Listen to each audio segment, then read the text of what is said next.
Traders, FX Pip Collector here. Today is Tuesday, August 6th, and I'm going to be analyzing the pound US dollar, starting on the monthly, working my way all the way down to the 1 hour time frame for the full top down analysis. So on pound dollar, I'm definitely still looking at this as an A. I still think this is three waves down for an A, B, C, and B. I still think this is going to keep stretching out into a 1, 2, 3, 4, 5 of wave C. I think it's likely an expanding flat, which will most likely take it up above these previous highs. So let's head down to the weekly time frame. On the weekly time frame, I think that way back here is the wave 1, and then this is the wave 2, and I think we're in a wave 3 already, which would make this a 1 of 3. This would be a WXY 2 of wave 3, and I think we're already in that wave 3 of 3, which should make higher highs, higher lows, and just keep on trending up, continuing to make those higher highs, higher lows on this weekly time frame. So taking it down to the daily time frame, I got my Fibonacci retracement on this last push up right here. If price starts to, close below these lows, it definitely could invalidate that wave 3 scenario on the higher time frames. But so far, it's definitely not invalidated. We are sitting at the 78.6. If it does go up, if it does break structure on shorter time frames, I definitely will stop looking for sells and start looking for longs again.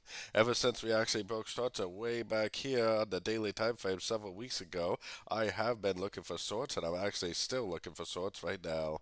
So going down to the 4 hour time frame, like I said, I'm definitely looking for shorts. The only thing that's going to turn me into a buyer is seeing a break of structure. So this right here is my last structure level, because that's where price was able to go down and make a new low. So I'm definitely looking for shorts. I would be looking to go short on every single pullback I see.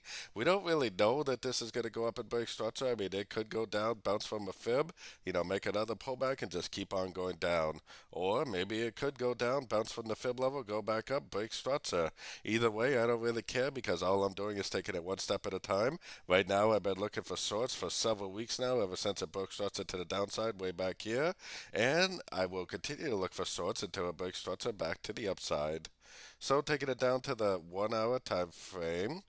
On the 1 hour time frame, like I was just explaining, I'm only looking for shorts right now. I'm looking to go short at the end of all these little pullbacks that you see, so I'm definitely looking for shorts still. I still think it's pretty likely it is going to go back down and retest that 78%, maybe something like this. Then if it bounces up and breaks structure, I will definitely stop looking for sells, and I will definitely start looking for longs again at the end of every pullback I see. Otherwise, if it doesn't go up and break structure, I'll just keep on looking for shorts, and if it blows past this 78% and just keeps on trending down, then that's fine by me, because I'm looking for shorts anyways. Take it one step at a time. Don't try to identify your tops and bottoms. Just keep on trading with the trend until the trend is proven otherwise. So don't forget to join my free Discord channel, which is linked down here in the corner. And as always, thank you and happy trading.